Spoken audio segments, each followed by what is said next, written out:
Let's bring it in. Welcome to the Facial Recognition Comedy Podcast, live right here. I am a face you might not recognize. My name is Tehran. Thank you so much for having me on the show. Thank you for being here. I'm Pallavi. And I'm Fizza, and You are. And you know what? You're the 2 out of the 3 facial recognition I like. I'm so glad that other girl's not here. Oh my gosh. That's what he's going to be. I don't even remember her name. We're going to even switch, and then you're going to say the same shit about me. Oh yeah, of course. You have an audition to go to. You're not better than us. I mean, I literally told him that we had to start earlier, and he was like, Fizz isn't better than us. And I was like, at getting auditions, she is. That's real. I mean, look, I didn't say it. That's all I can say is I didn't say it. But Zara is going to come in a little bit later. Yeah, and Zara is dope, and we're gonna switch. So we're gonna you're gonna tag team like a marathon. Yeah, baton. Yeah. I have a question. Isn't this what you guys are fighting against? The fact that you guys aren't interchangeable, and here you are being interchangeable. Like you're tapping out, she's tapping in, and I'm not supposed to notice. Is that what? Well, we're not. That's the thing. Is you're still gonna feel a void when I leave. So she doesn't replace that void, but she brings something else to the table. Interesting. You know, so I'm gonna leave, and she's gonna bring her flavor. I'm half brown. We got shit to do. We got to do what we got to do. You know. I know the we difference have to between you get guys. the 3 parts in Hollywood that are available to us. We all have to go get whatever, 6 roles? I don't know. But there's a whole slew of white husbands that would marry all of you, and that way there's a whole bunch of Jonas Brothers. So you guys have a lot of hope. I just want to let you know. I mean, but see, all these white husbands don't have the Jonas Brothers stuff necessarily. You know. What exactly is the Jonas Brothers stuff? Shmoney. Okay. All right. Well, as long as we get that done. I didn't say it. I said it. The realest podcast on the planet. Right Money. Shmoney. Yeah, we wanted to have you on because we really enjoy hanging out with you. I enjoy you guys too. You get the brown struggle. You're a stand-up comedian. You are all over the Laugh Factory. And you've done a bunch of TV and shit. I was on my way to my therapist and I saw you at the Laugh Factory on the marquee. Yeah. I was like, oh, I'm going to see Tara. I'm like, look at that. That's what's up. I know. I love when the pictures pop up and you're like, my friend's up there. That's what's up. I actually love seeing you guys being in newspapers when you're doing shows in New York. Oh, shit. And getting calls. Shit. That's a real thing. I enjoy energies, right? And you guys have always had positive energy. I believe I met Zara first, and because she's the social butterfly of the crew, right? And then I think she likes to party. She does like to party. I met her at a comedy club, guys. You guys just told on her. Like, she loves to party. Did you meet her at the cocaine place? No, that's not where I met Zara. Hey, I don't know if she does cocaine. I don't know. I don't know if she does cocaine. I don't know if Zara's turn-ups like that, but I'm not trying to incriminate anybody ever. I don't think cocaine's illegal in Los Angeles. I really just don't. You don't think? I don't think. I'm pretty sure they've legalized cocaine. Yeah, well, it's that's definitely how legal like people. in Vegas. Who said it? Somebody was like, marijuana is legal for white people. Right? No, that's so real. Don't listen to my interpretation of the law. I said it's definitely legal in Vegas, but then now, like, I don't know if some child is going to hear that and just okay. Yeah. Yeah. Children listening to our podcast, please don't do coke in Vegas. Actually, how about what Fizza just said? Children listening to the podcast, don't listen to this podcast. No, fuck that. We got some young brown girls. Fuck that. Listen to our fucking podcast, you bitches. Okay. All right. There's some younger brown women that I think listen to the podcast that are like encouraged to be more themselves. Are they children? Do you want like a 5-year-old listening to this podcast? I mean, well, not necessarily this. Maybe like 15. Yeah, I would say 12 and up, right? Which episode? Yeah, it depends on the episode. You know, because were we safer on our Christmas episode? Hold, please. I've actually listened to your show. Wait, what? Yeah. Which episode? So I have listened to several episodes, actually, guest-wise. Did you listen to the one yesterday or last week? I did not listen to the one last week. That one was pretty good. I didn't. Because you guys were off for a little while. I didn't even realize you came back last week. So don't do that. Right? No, we've been on for the whole time. Yeah, we never took any time off. You missed a week. No, we didn't. No. We didn't miss Christmas. We got New Year's. I didn't get a. Maybe I just didn't tune in for New Year's. It's fine. But what ones did you listen to? I'd have to think of the guests.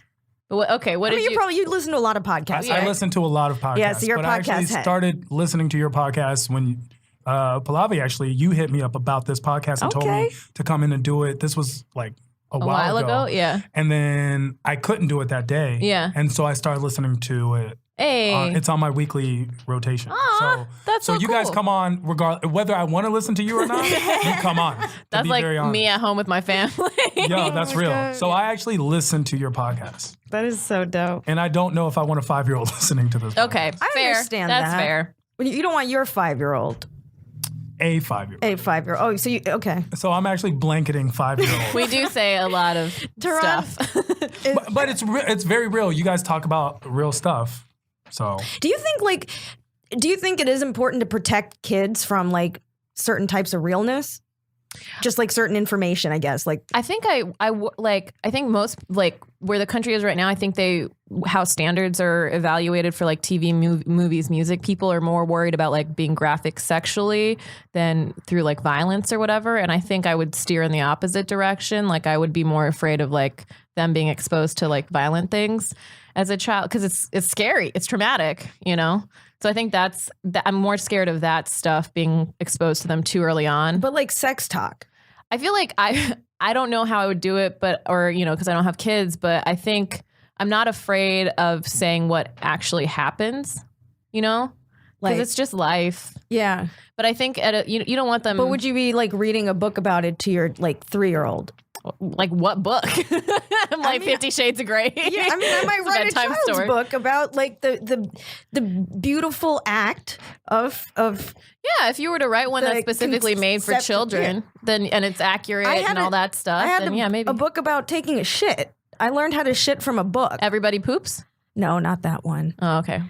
It was actually called Two Girls, One Cup, the novel. And the novelization that's probably not something a 5-year-old should be reading. Yeah, Fizz, like, what's going on? That's the thing. She was like, I need to get another girl in a cup before I can learn how to poop. What was your episode with Aristotle where you guys did like life coaching or talked about? He gave us some advice. Yeah. He said he finds himself in that position often. We were asking about like, being in a group and being creative and all that stuff. I feel like you guys should have covered this stuff, the taking a shit with Aristotle. Oh, how do you have him in his dad accent voice? Yeah, that's where I think this should have been handled. The way you take a shit is. Oh, God. No, I know. It's so funny how overbearing like Indian parents are. Like, I swear to God, my parents like Speaking have of an idea, down. right? He had like they had like. I think if they knew how I shit, they'd think it was wrong. Yo, they always have something to say. But it's like, well, do you squat over a hole? No, I sit on a toilet. Well, then, how can you fuck how that up? westernizing are you ruining shitting right now? You're westernizing. Yo, my parents can't say shit. They eat meat and I don't. So, I mean, my parents are flying to India today. Are they? Yeah. Oh, my mom's there right now. They should meet up. Where's your mom? She's in Chennai. Where are your parents No, they're going? not going there. They're going to Bombay, Delhi, probably. She might travel. I don't know. She travels around when she's there. I went to India. We can hook them up. I've been to India. Yeah. Oh, yeah. That's So a thing. tell us That's a real about thing. tell us about your experience of India, because India is fascinating. So, a lot of comedians get to travel. For a lot of comedians, their first time getting to travel. For me, this is not the case. I'm foreign and not foreign at the same time. What kind of foreign and not foreign I'm Persian. are you? I'm half Persian, half black, and extremely mixed when it comes to religion and culture stuff. So I've traveled a lot. India was very interesting. I had a chance to go there twice. And one time was with Raj Sharma and Veer Das. Nice. This was when Veer Das was doing the Pajama Jammy Festival, comedy festival, and it was like a thing. You know Eric Schwartz? I think he did that. Eric was actually on the same tour with me. It was myself, Jeremy, and Eric Schwartz. We had an interesting time traveling. That was a fun time. I had no idea you were on that tour. I had a great time with. How cool! Yeah. How long ago was this? This was maybe 3-4 years ago. You know how everything just blends into one. Yeah, for real. I was just thinking in terms of like Veer Das's specials because he's had 2 drop on Netflix. Oh yeah, it was way before that. So this is he's like Veer popping was on off his way up. Okay. And we could tell like Veer's special. He's a special storyteller. He's just a special guy.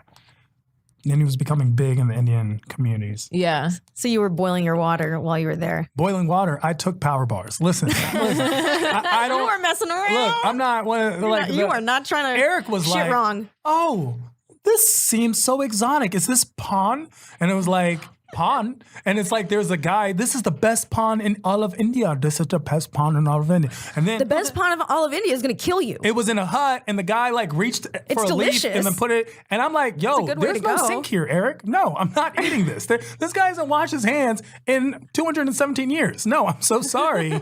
I'm not eating pawn. I just know. And then everything, of course, is with masala. And I'm like, yo, no, can I have French fries with masala? No masala. But with the masala, it's the masala. No, I don't want masala. Yo. Okay, chips masala. No masala. Did you go to South with India water. at all? We went to How far south did you go? we didn't go that far south. So we hit Because it gets spicier as you go further south. Yeah. Once you get to Tamil country, That's my you're people. gonna die. You're dying. Yeah, we were we were raised in fire. Pani puri? Pani puri. Oh, I love you the were shit spicing out of water? pani puri. I don't want spiced water. I love Can I the just shit have out water? of pani puri. Actually, It was you know my what? Import favorite water. thing when I was a Of course kid. it is. I love Do you know what's pani fucked up puri. though?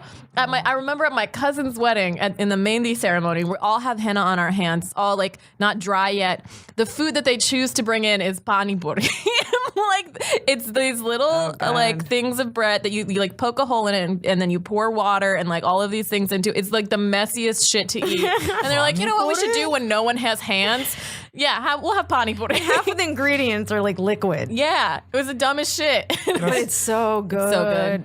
Yeah. Puri's no. like a fried bread. So it's a crispy fried I bread. understand what it is. Okay. No, we're telling the people. Yeah, but We know that's you what I'm know. saying. That's you guys. When brown people try to trick me, don't trick me. I know. You know what I'm saying? I know the secrets. Don't trick me. I know what things are. When I say no, I mean it. Who tried to trick you in India? Everybody in India. But trust me, this is the best. You know what else is the best here?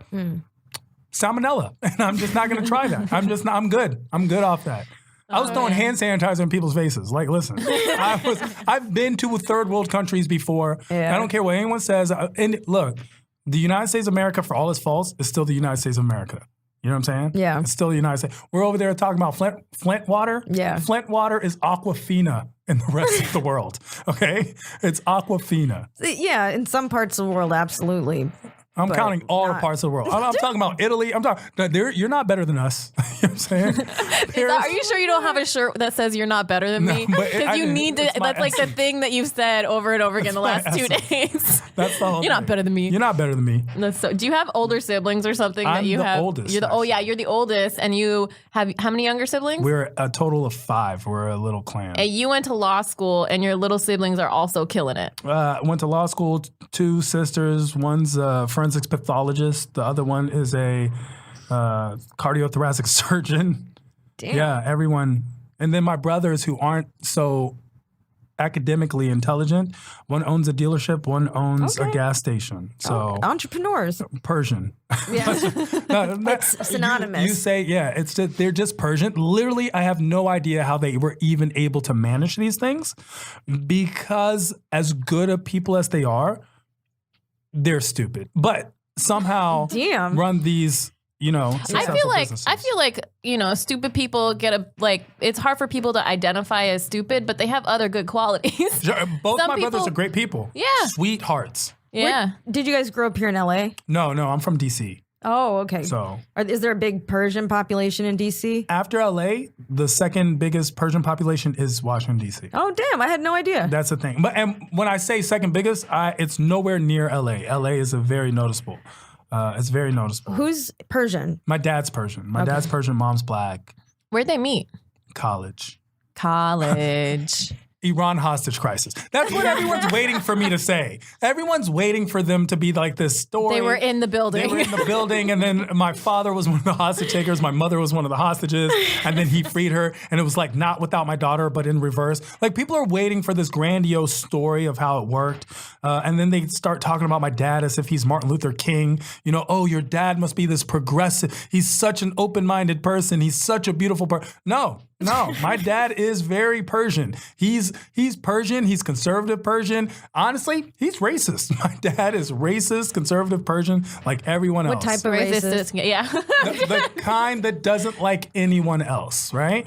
So he's racist, equal opportunity racist against whites, against anyone who does something, he will find fault for their entire culture. Is race a big focus for him?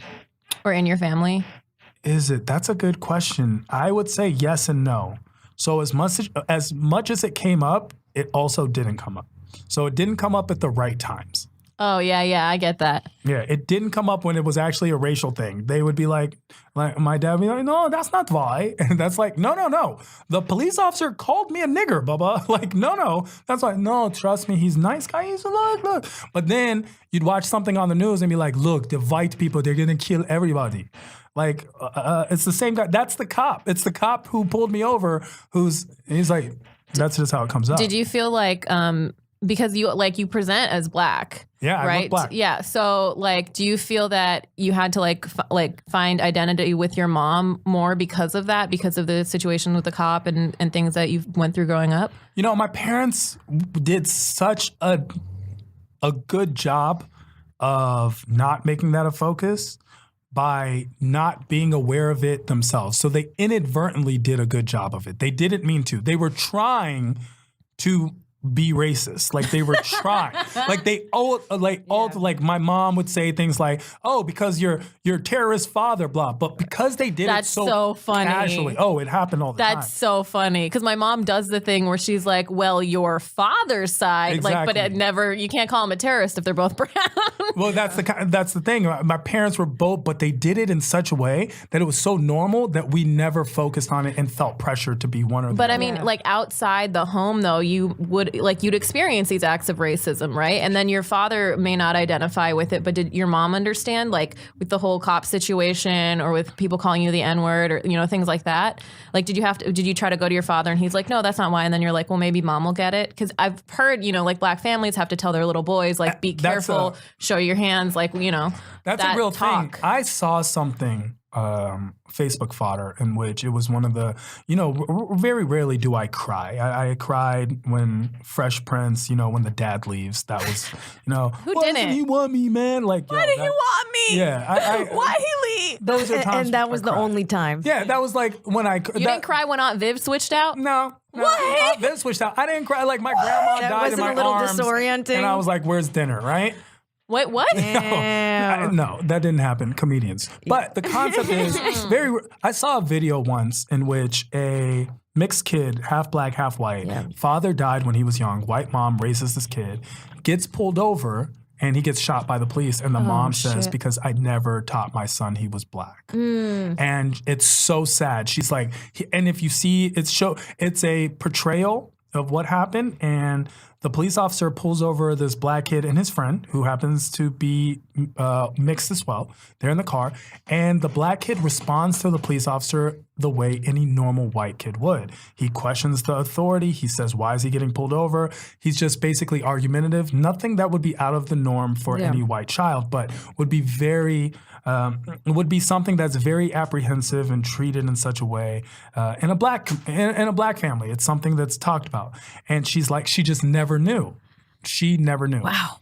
So in my family, my mother is very, very super pro-black in that way, right? So she is a lawyer. She's the commissioner of HUD. She's a commissioner of HUD, not Ben Carson, but she works directly under him. She's been working there basically her whole life. She fights for housing, urban development. Exactly, housing, urban development. She fights against gentrification and equal housing opportunities and things like that. That's her life mission. She loves, that is her passion. That is that kind of stuff. She loves that stuff, right? So, funny enough, she was also the one who made it a point, don't just blame being black. That's not an easy enough excuse. Yeah. There are opportunities, and if you have to work twice as hard to get half as far, then you have to work 4 times as hard. Yeah. And that's what she kind of raised us with. That's why we're all so educated, is because it became a focal point. All minorities' responsibility in this country is to be as educated as humanly possible, no matter what you do. It was the cards you've been dealt. Exactly. And then with my dad, of course, he's just Persian, so he's like, go to become doctor. Yeah, of course. I didn't even know why. He's just, be doctor. You doctor? There's no other option. Yeah. It's that's life, right? Are they're still together? They are. 30-some years of marriage. Wow. That's awesome. Yeah. How many years? 30-some years. Oh, wow. Yeah. So in it. Plus, yeah. So my lifetime plus. Do you feel like your mom was protective when she gave you those talks about, being a black man? Was she protective? Because I feel like it's a hard conversation to have, and people are starting, or mothers are starting to have it. There's with younger and younger sons, because younger and younger boys are getting shot. Yeah.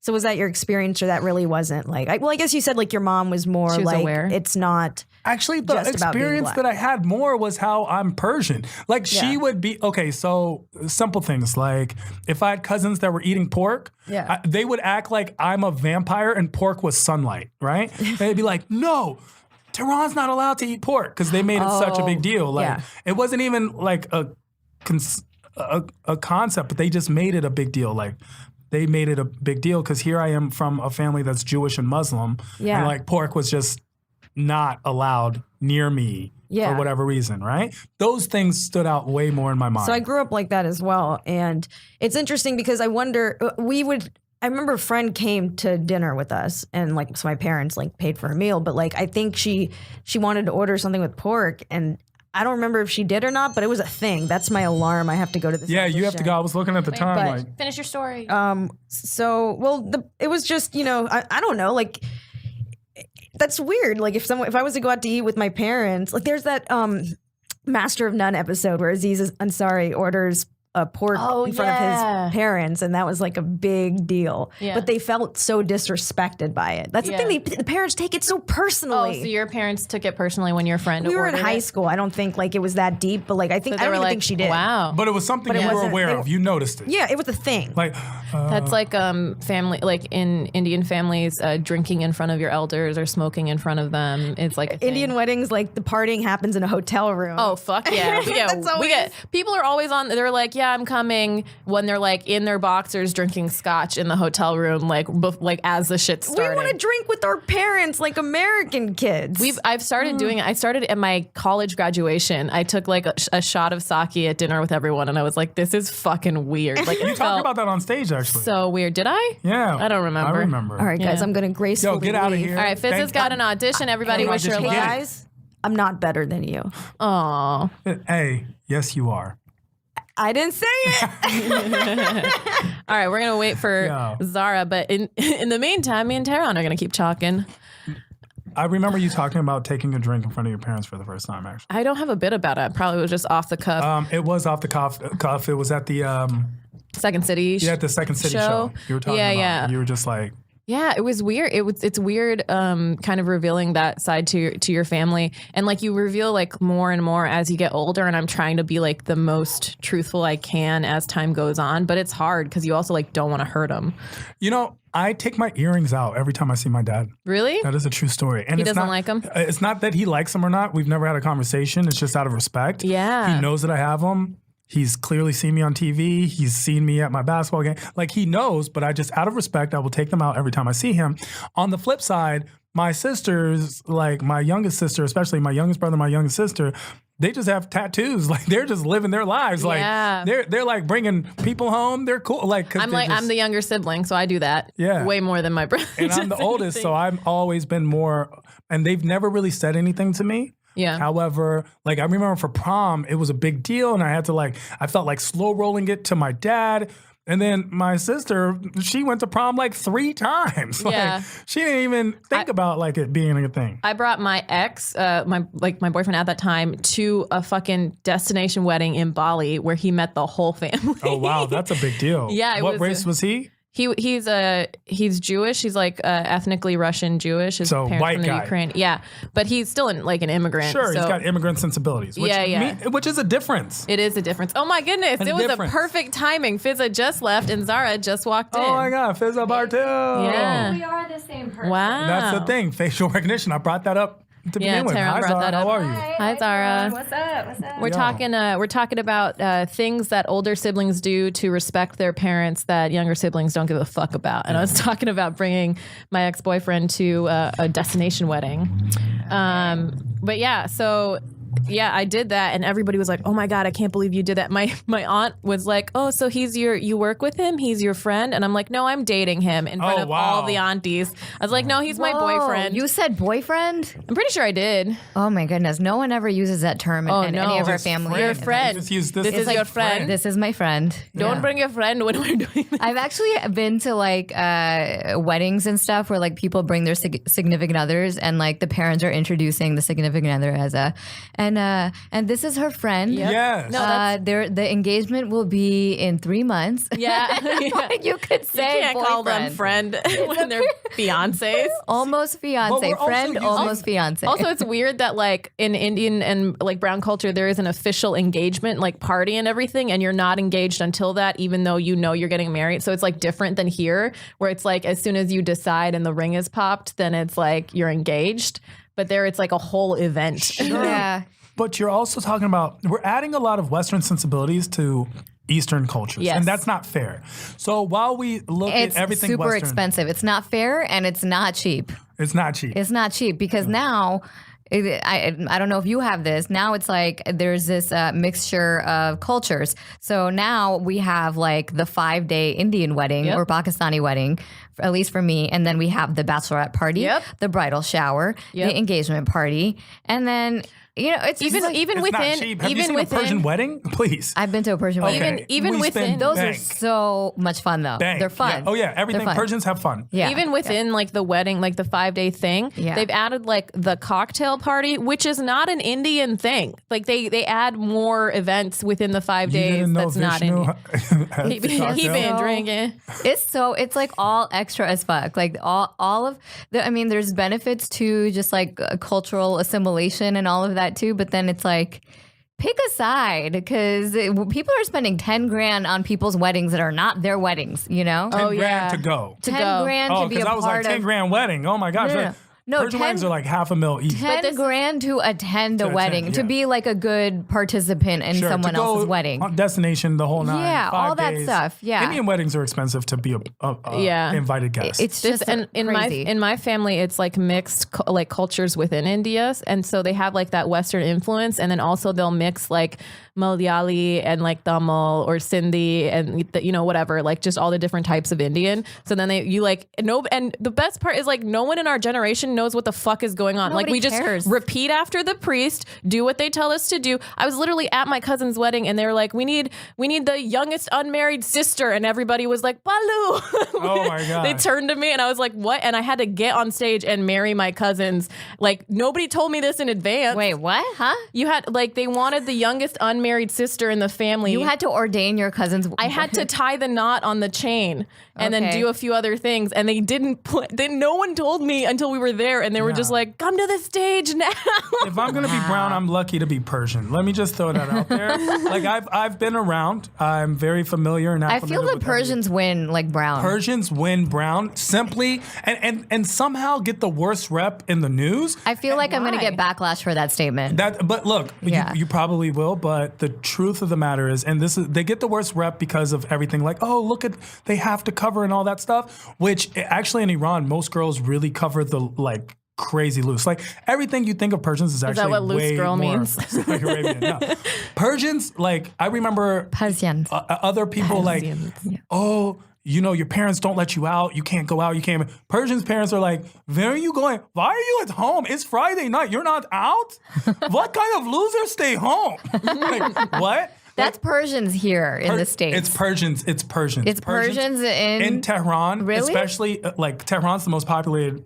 It's not only is it a great You were name to named name after it, the capital. I was, but it's the most popular. And honestly, every Persian, when you go to Iran, the number one thing that you leave Iran with is going, these people party 10 times hard. I had cousins that left Iran and came to America and were like, America's so boring, and went back to Iran. Wow. Because Iran was so much more fun. I for them. believe that. I That's believe like that. my mom's side. They like all like drink and Are party. they wealthy? Are they well off?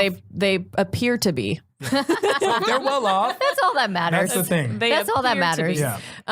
Yeah. So you before like we were talking about mixing the cultures for weddings, but you were talking about applying Western sensibility to Eastern culture. And I think you meant in terms of like the younger children like pushing our values on our parents. Is that what you mean? It's just also the agenda. So we forget to respect something that's been around for 5,000 years. Like a lot of these traditions and cultures and values have existed for about 50 times longer than the United States has existed since the altogether. beginning of the civilization. Like people don't realize like the Eastern civilizations outside of the States, like there's thousands and thousands of years of history there. Like thousands. Yeah. And you're speaking the oldest languages on the planet. When you're speaking some Hebrew, Farsi, Hindu, you're speaking the oldest languages that are still in existence today. Which is amazing to me. It is. Like I'm just fascinated with like ancient history like that and how it's lasted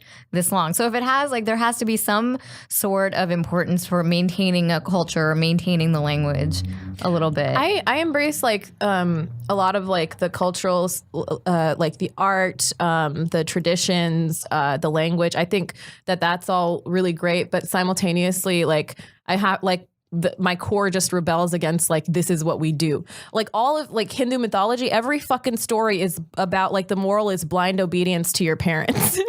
Like the reason Ganesha has an elephant head is because he was protecting his mother, and then his father walked up and was like, "Let me pass," and he was like, "No," and then he chopped off his head. And then they found an elephant nearby after he realized he was protecting his mother bathing or whatever. Like, makes sense to me if you ask me. Actually, that Jesus stuff is kind of crazy, but that's actually very reasonable. Also, there was no brain transplant. They just said the head transplant. Because I guarantee you, if I told my dad he could not pass, he would chop off my head. So crazy. The fact that he put an elephant head in place is actually shows the how closest thing that was alive. Also, I mean, elephants are pretty smart. So if they were going to do a transplant, like, don't we have transplants for like cows, and we use cows and pigs, like pig parts? heart? Yeah. So maybe, I mean, I think the Hindus were onto something. Great. You never know. I think that's part of the reason I'm like super rebellious is because I kept reading these stories and I was just like, it just says follow your parents even if they're wrong. And I was like, fuck this. Like, I don't want to like go like blindly follow anyone. This is why stupid people exist, because they have stupid parents. That's so funny. We took such a different moral. Here I was thinking, and this is why I don't ever want to have daughters to question me, because clearly they're the more intelligent of the two genders. And you're like, this is why stupid people exist. We just took different morals from the same story. That's the beauty about Hinduism. We even call it Hindu mythology. If you're like, I'm a Hindu now, you could be a Hindu. Like, it's pretty chill. There's no like initiation process for Hinduism. No, there was a whole time where white people were the biggest Hindus. Let's be very real. Oh, yeah. You mean the 90s? No. Like Gwen Stefani The 70s. Hare Rama, Hare Krishna. Oh, yeah. There's a in Sugar House in Utah. There's like this giant like Hare Rama, Hare Krishna place, and they have like so many white people there dressed in saris, and my mom actually got them stuff from India and stuff because she made friends with one of the people there. But they're the reason that the color runs are like famous, because that celebration in Utah at their place became for Holi, which is like the celebration of colors where you see people throw like powder and stuff, and like it's super fun. That got translated to American culture in the marathons and like throwing colors at them. I used to do color runs every year. They're fun. But it's from Holi. Yeah, that's how it got big. And that is the largest Holi celebration in the U.S. You got to be white famous to get big in anything. Religion, music, like rap wasn't popping until white people got it. Yeah. Then everyone, right? White people just, you got to be white famous, guys. Crossover, sell out. I mean, hip hop is mainstream now. I feel like Indian culture, Indian food, like you guys are mainstream. Of course, it's very mainstream. It's so mainstream now, which is amazing. I'm waiting for Pakistanis to be mainstream, but all we got is like people hiding in caves. You know? I hate telling you this, but white people love camping. Pakistanis are just Muslim Indians. I hate telling all. We're actually a combination. You divided from their country. Yeah, but like we're like we're a mutt of everything in the region. So we're like Afghan Indians, Persian Indians. We're just like a mixture of everything. Like I have great grandparents who are from Iran. I have great grandparents going even like up north into like Russia and stuff. So it's like we're just a mixture of whatever the hell was in the area. Yeah. Family in Pakistan. People just always want to separate everything, and it's like we're all just realistically we're the same person, except for the Arabs. And we're Arabs the same Persian. They're the same Persian. Persians and Arabs. Oh my God. That's the thing. That's real. Like, Arabs and Persians always have this like big. Do you know race isn't like there's no scientific definition for race because it's too continuous of a spectrum.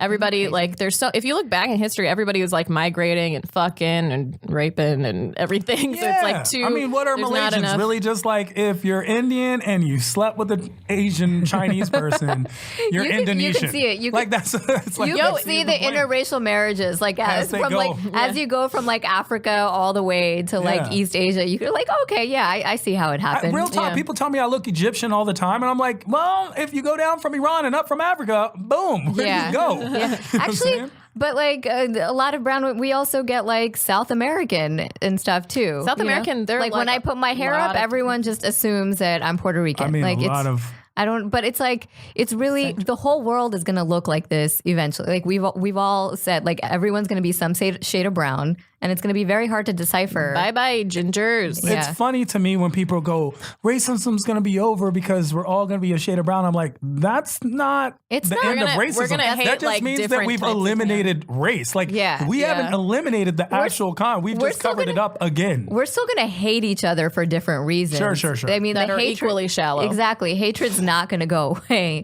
Because just find something new. We all still need like something to like feel better about ourselves and put down somebody else for. So it's not the blue eyes. Like, you can't trust them. You can't trust the people with green eyes. Fun fact: there's only 2% of people in the world that have green eyes. Yes, it's evolutionary though. It's like to protect your family and to like bond with people and make sure that you provide for your people and like like save yourself from everybody else. It's tribalistic. Mm-hmm. Yeah. Personally, I blame the Jews. Anyone else? Okay. And I'm out. So signing off. Dude, another fun fact, and I think like Muslims have a branding issue too. Big time. Yeah. Huge branding issue. Huge. Yes. I know Aziz talked about this in his like whatever, but like okay, Aziz Ansari. Oh, I haven't seen this. Oh, Ansari. He's like, yeah, if you guys just like Muslims, if you just do fun shit, like people say like, oh, what a whimsical religion. You're not blowing things up, But my thing is, there's 1.6 billion Muslims in the world and only 14 million Jews. And for some reason, everybody hates Islam. Everybody hates Islam. And it's like, what's happening You here? don't hate something that's not in your neighborhood.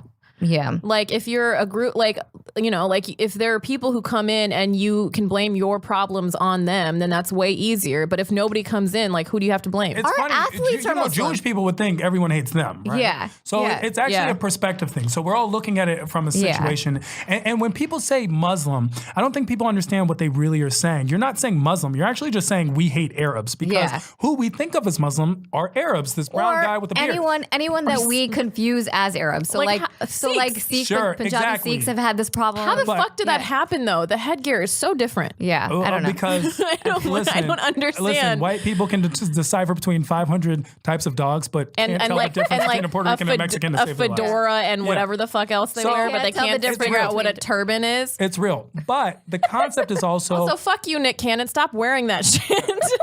Stop appropriating. He looks, okay, first of all, he looks fucking ridiculous. He looks like he was trying to get cast as Will Smith's part. Like, he looks insane. And we all just were like, keep hosting Wild and Out and just nobody cared. Well, he's going through something right now. Like, He's going through a crazy woke time. Let him. Oh, that's woke. Yeah. Okay. He's got a show on Fox. All right, cool. He's got a new talk show. His hair is definitely woke as fuck. I mean, I've never seen it like that before. Just walk around with a fucking burqa for no reason. I don't know. I mean, like, what? I would like more people appropriating the burqa actually, because if it becomes mainstream enough, maybe people will stop like feeling bad for women who like just wear it. It's interesting. This is when the branding problem. So a lot of people don't realize a lot of Jewish women also cover their hair. They happen to cover their hair with a wig. Yes. And they cover their hairs with wigs, especially those who are Shomer Nagia. And it's just an interesting dynamic. Also, African American women have been wearing wigs forever. No one gets mad at nuns for covering. Exactly. Like no one goes, oh, look at these oppressed nuns. It's just interesting. What it comes to play is when the women are made to cover. And that is a thing where a lot of women who don't necessarily want to cover, we see places like Iran or in Saudi Arabia where everyone thought it was mandatory to cover, even though it's not. It's just frowned upon about your family. And so a lot of people feel obligated. It's when you enforce your beliefs on other people. And that's why when I say when people look at Muslims and think just Arabs, is because that's who they're picturing. And if you're not picturing an Asian person and being afraid of them getting on your plane, then you're not picturing a Muslim, because that's what most Muslims look like. They would be Asian. They would be, if anything, Indonesian. They would not be Arab at all. There's simply just roughly about the same amount of Arab Muslims as there are Christians in Nigeria, for example. And yet you would never perceive that. It's very...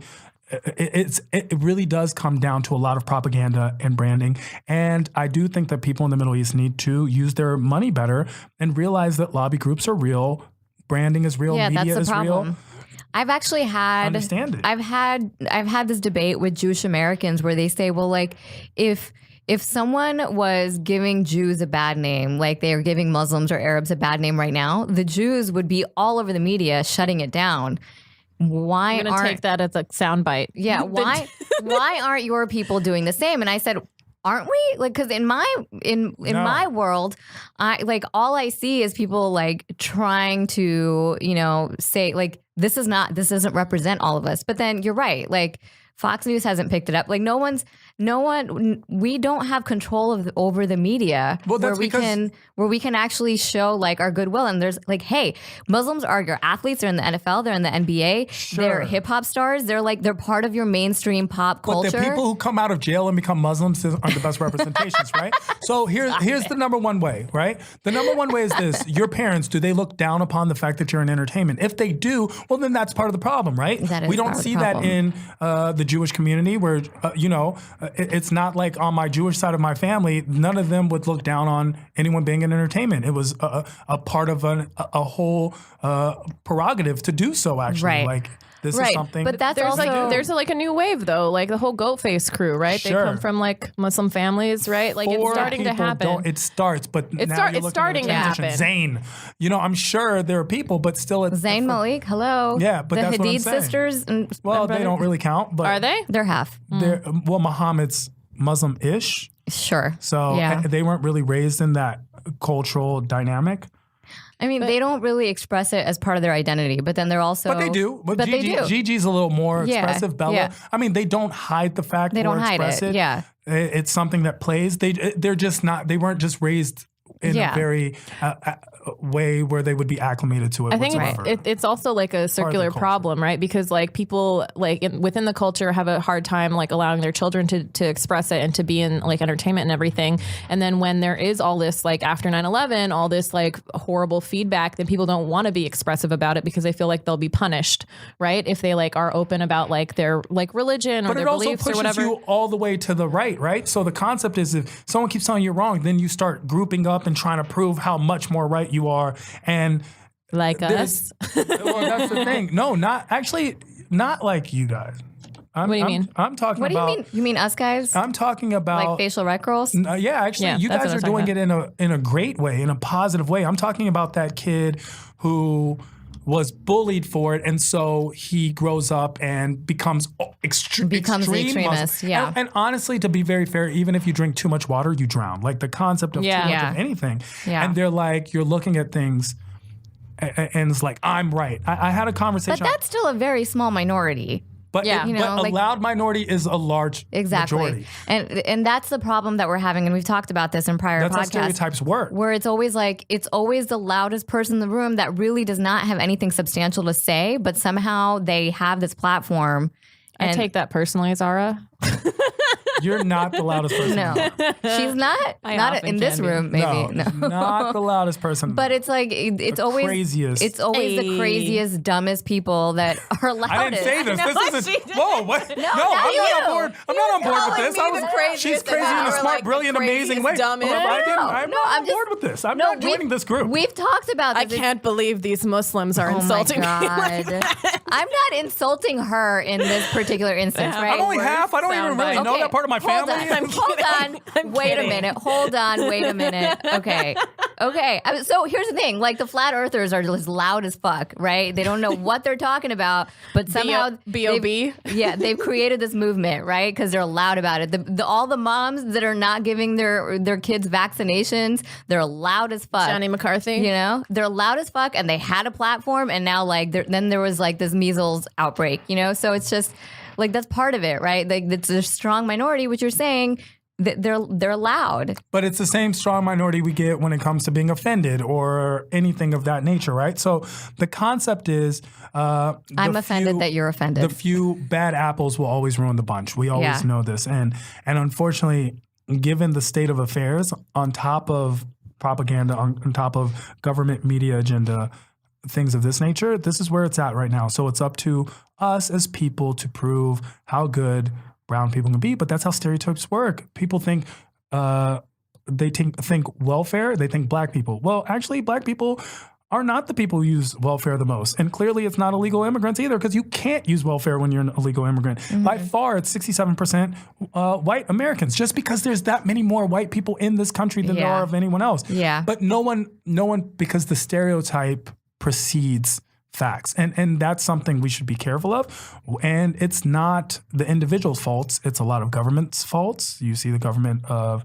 different countries being oppressive and using the guise of religion to do so. And that's what the thing is. A lot of people who, even the people who cover and wear hijab, but look at another girl and says, you don't cover, you're a whore. That's part of the problem. Some of my friends who are from Closest India, friends are whores. that's how I roll with my crew. That's Zara. not No, I'm untrue. kidding. Some of my friends from India who came here, I was asking them like what surprised them the most when they first moved here, and they were talking about how conservative it is and how religious of a country it is. Because when they you hear about America, you hear about freedom, and then you come here, and then you're just like, there's so much Inundated with it, yeah. Christianity and like I don't know, it's overwhelming for people and what their concept of freedom is. It is, and something that I want to point out, because as comedians, the criticism is, oh, look, black comedians go up there and talk about race, or brown comedians are talking about race, or even female comedians are talking about their period again. And You saw my set? the thing Do that male bothers me- comedians not talk about their dicks? it's not that. You It's- know? The concept is that it's such a big part of your existence that I also wish that I didn't have to talk about race. Yeah, but but I saw Marina Franklin, who's super funny, and she did this set where she was talking about how she like was at another show, and this white dude got up and talked about like horses for 20 minutes, Sure. and she was like, "Oh man, The freedom. I would just love to talk about horses." She was just like, "But I can't." But exactly. It's not as it's the lack of free where we have to address something that's a big part of our experience. That's the concept of well, comedy. it's our identity, right? exactly. Our Like, identity if I is got up part of our there- experience. your 'Cause we're- culture, your upbringing. Yeah, and also because we're constantly our interactions, like my identity or like my race or my religion or whatever, at least like once or twice a week, something of like something Comes up. something That's comes up. conservative of I would an say- estimate. I mean that I'm actually paying But we're attention also in to, LA, you know? and it's you have a lot of different races. It's not like Yeah. you're in Oklahoma dealing with it, Yeah. or Kansas, or Maine, or Utah. Yeah, I will tell you this: every time I'm in an Uber, the Uber driver asks me where I'm from, and Yep. he's not asking me you from Jersey. He's asking me like what shade of brown ethnicity? are you? Exactly. You know, so it's like we can't avoid it, no matter what we try. And so you come up with it. One of my goals. I was talking to Crystal Adams, and she had said that one of her thoughts. Another is that really funny comedian. super fucking funny. One of her thoughts that she had, she's talking to another female comedian, is that often women don't just have observational sets where they just talk about, like Seinfeld, whatever, talking about something outside of their own experience. Like we can't name. And like we can't think of anyone, because so much of our material, even if it's kind of on the surface observational, it's something that we like really deeply feel because it's so much part of our identity. So that's like one of my goals, is to try to like separate and try to make like a set like that. But I can't think of any female comics that are like that. Can you guys? Well, Eliza Schlesinger had a statement where everyone jumped on her because she forgot her own personal evolution, and even though she made a statement that was very, very real for herself at that point in her career. The concept is, and the idea that What was her statement? the WW2 joke. Oh yeah, Where I'm the she's only like, one that has a World War II I'm the joke. only one who Female- does things. female comic. I'm the only female comic that does this. That's not true, because I also had a World War II joke at that time. She actually stole hers from you. Yeah. And then, You heard it here. Eliza, if you got balls, you come on this show. Honestly, Yeah. that Amy week Schumer stole her jokes from me. And when she had that quote, literally every lady comic that I like did a show show with that week, we all had World War II jokes. Everyone had something to say, and everyone had something to talk about that. Yeah. And the thing is, when people say, and it's something that I admire in you guys, because not only you're authentic and sincere and real to yourself, and I've said this to you each personally as well, you talk about your truths. And people love to say, and when I say people, I mean males, and especially male bookers love to say, female comics aren't funny.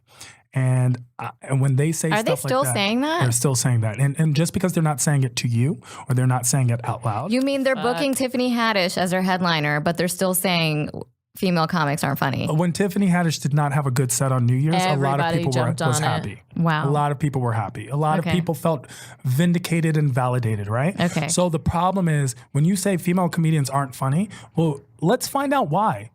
Okay, let's assume you're right. Are you giving them as much stage time as their male counterparts? And if the answer is no, then practice makes perfect and you're not allowing a female comedian to grow. But also, like when I'm at an open mic and I see the last woman leave the room, I know my joke isn't going to go, my like period joke or whatever, isn't going to go over well. Like I've been in a room where there's been one woman and it fucking kills with her and all the dudes are like, what? Like they can't, like it's not always for you. Outside of it's not for you every time. Exactly. And if we can't practice in front of you, then we can't get on stages and that is 100% true, because I've done rooms, I've done the Laugh Factory where I'm the only girl on the lineup, and that happens a lot, you know. Not that I'm at the Laugh Factory a lot, but it's often I'm the only girl in the lineup. And then after we get off stage, I have at least like 9 or 10 women approach me and hug me, and they're like, that was hilarious. I'm so glad I met you. That was so funny. You reminded me of my friends and all of that. And it's like, wow, women come to see comedy shows. There are more women. Women are like, hey, babe, let's go to a comedy show tonight. Women are the ones who are buying tickets, usually making plans like, hey babe, let's do a date night, let's go to a comedy show, I know you like comedy, let's do this together. And then women approach other women who they find funny. That happens to me. That happens to me. I'll have women come up and approach after, and like they'll be the ones who are like, oh, I like identify with what you said. I loved it. Even if I had a bad set, they'll be like, I don't care. Like you were so funny. Blah blah blah. I want to look you up. I want to find you on Instagram. And guys will come up and be like it, you know, sometimes they'll be supportive and sometimes they'll give me advice. Yeah. Even if I had the best set, sometimes they'll give me, and they're not comics and they give me advice. It's always great when males give you advice who aren't comedians. That's the best. That's the best. But like, so how can we change this? Like, is there Honestly, a way to possibly change this? I don't know how we can change this. I know how I can help change this is I book a very diverse lineup on and I shows. Appreciate that. Like your lineups you've are been always on my show. You know, you're going to be on my show in the future. And the concept is, and you know, I reached out to you, Zara. Like, you didn't even have to ask me. I was like, I would love to have you on the show. Yeah, and it was a fun show. I mean, I always have a good time. I love doing that room. It's just, if there was a way, you know, to break in. And I'm still trying to figure out what that looks like. Well, the Laugh Factory is a difficult club to get into to begin with. And it's not about male or female, because obviously the Laugh Factory has a diverse lineup, so especially compared to a lot of other clubs. Shout them out. Name them. Well, I mean... Torpedo your career. Do it. No, I don't... You know what's funny? I have no problems naming names. Yeah? Like, I have no problems naming people. And as we progress now, there's less names to shout out. But there are definitely a lot of clubs that don't book female comedians or female headliners. And you're looking at it... Like tonight at the Laugh Factory, they have a show that's Pretty Funny Women, which is specifically like 10 or 15 hilarious female comics. But that's the thing. We don't need a Pretty Funny Women show. We can just have a comedy show and it just has women. Yeah. You have no problems having 5 men on a show, have 5 women, and that also just be a comedy show. You don't have no problems having 5 white males on a show, have 5 black males on a show, and it's not urban chicken night. It's a chocolate Sundays. I hate the fucking names. And then I get booked for those. Taco and then it's like Tuesday. And then it's like hilarious Hindus. And I'm like, I'm an atheist. Like, but that's what I'm saying. Like they always have to brand it as like a specialty. Things. And you know, and you want to know whose fault that is? Ultimately, we love blaming all the drug dealers. It's the audience. It's us. It's us who every time we're all waiting for November to vote for these big elections. No, we vote every time we use our dollar. Every time you give someone your dollar, you're voting. You are voting in support of whatever they are, who they are, and what they represent. So when Gillette puts out a social responsible commercial, you vote for them. Pink razors. You know, so vote for them. They put out this very amazing male masculine toxic masculinity. No, the whole Gillette thing was like anti toxic masculinity. They're like, we need to be better. And they did it in a very tasteful way. away, and so much backlash. Someone else had pink razors a while ago. I forget. But this was like a recent thing this week. Yeah, that was I'm like I'm referencing an Ellen joke where she said, "Yeah, and we got to pay $2 more for a pink razor." The pink tax. More. Yeah, the pink tax. Yeah, exactly. And that's the thing. We pay for these things. So we as communities, we as people, we don't be bitter, be better. We have a lot of control that we don't utilize when we organize. When we organize, we get people like Satonia Brown out of jail. When we organize, we change the world. And when you're like, well, I hope somebody does that, just look in the mirror. You're somebody. So when it comes to my shows, I'm somebody. I make a lot of determination. And while I'm a comedian, I'm also a politician. And I have to play a lot of politics. But I get the Zaras of the world in on my show. Tiffany was definitely a main person on my show before she became superstar, which is why she comes back and does my show.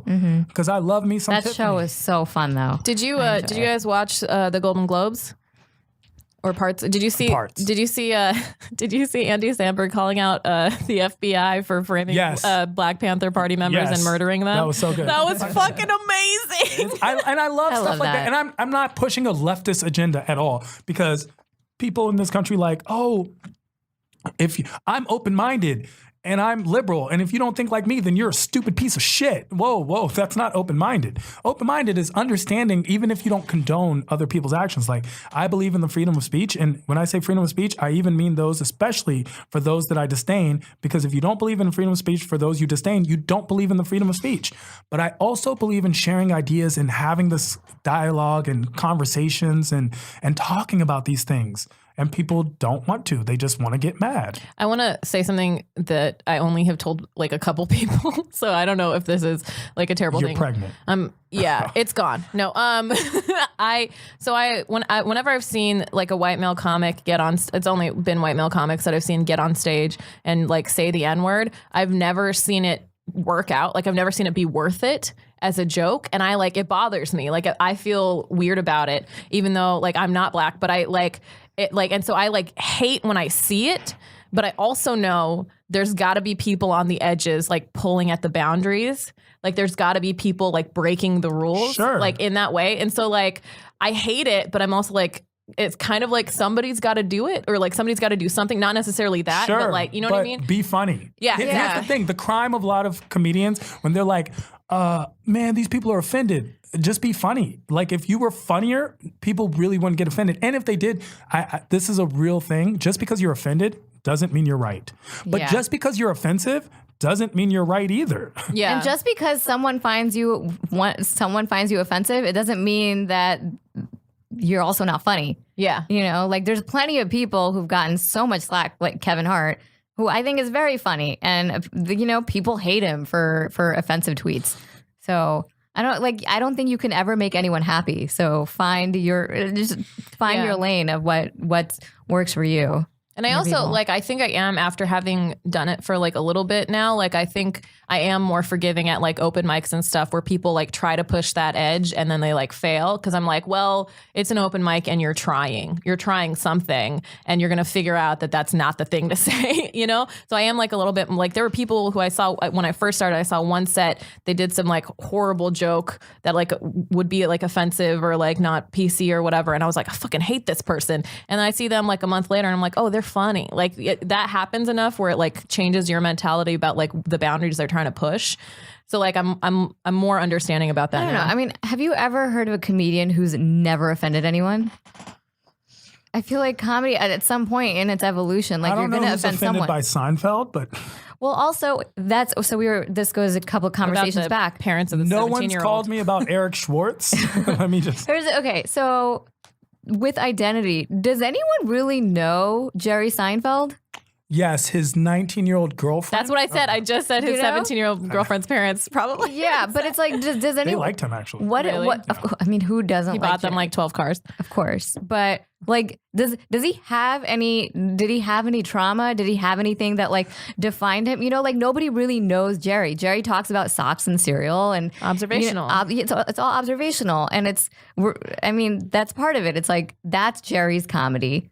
And like, that's what he went forward with. But a lot of us who are talking about identity and personal things, like other people who may not have our story or relate to our story, they might be offended by it because they're not familiar with it. I'll tell you one of the funniest things that ever happened. I don't know if you know a comedian named Ruben Paul. I love Ruben Paul. Ruben's a great guy, nice guy.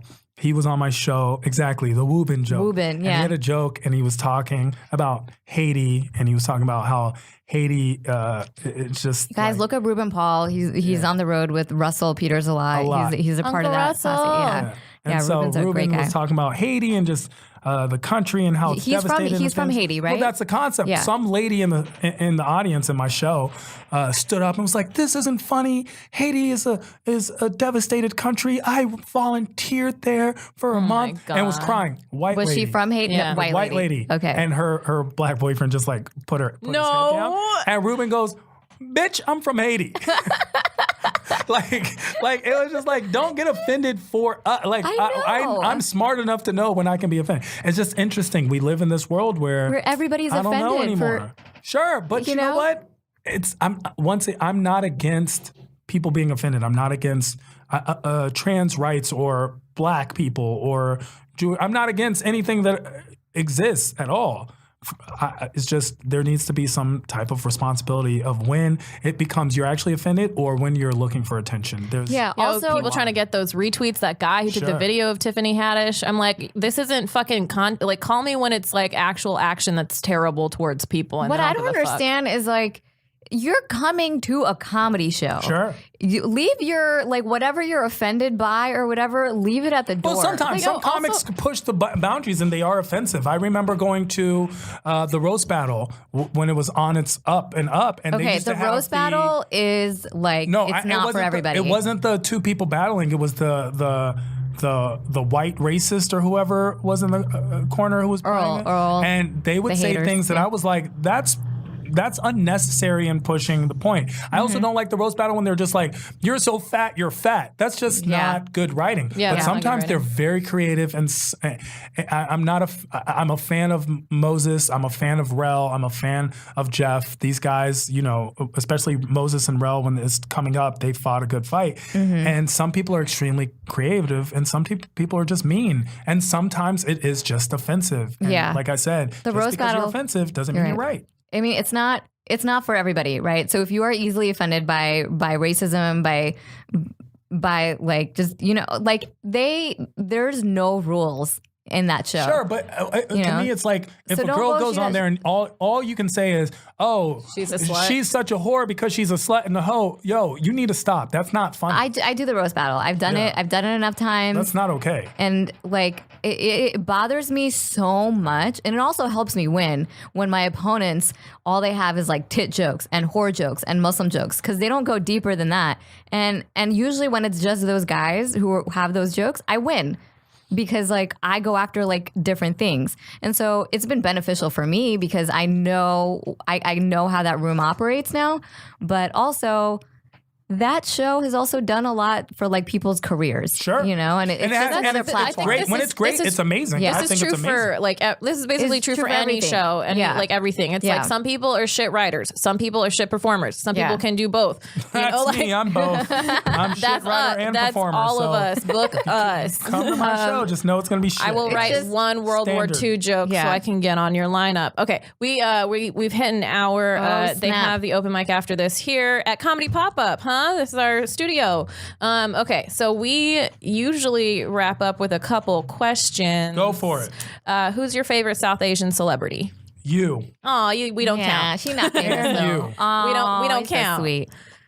If you guys don't count, I'm going to have to go with Russell. Russell. Okay, Russell uncle. Okay, cool. And then we usually what is the lady's name from that TV show? Aparna. Oh my gosh. They were both on our December show. Really? Yeah, Russell hosted and Aparna was on it, and that's they poppin'. fucking killed. It was fire. it was a great show. It was awesome. Yeah. It was awesome. So bold. And then we usually ask, but you know so much about our South Asian culture. We usually ask if people have any like dumb questions about our culture, or has anybody asked you like what's the dumbest question somebody's like asked you, or like the dumbest way they've approached about you? your culture, about being Persian. The dumbest question someone, well, it's not The dumbest question that people ask me about being Persian is actually from Persians. When they ask me, what's your real name? It's Tehran. No, but your real name. Listen, Where are you really from? Listen, Sanaz, okay? My name is Tehran. Do you understand that is my name? Do you know, I just recently found out that Arab music isn't Arab. His name is Abraham, and somebody gave him a nickname, and he's actually like Latino or something. I Wait, don't know. who is this? Arab music. Yeah. That's a dude?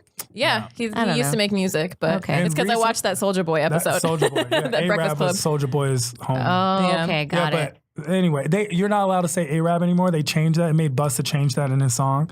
It was Arab music, and then they're like, no, Arab music is.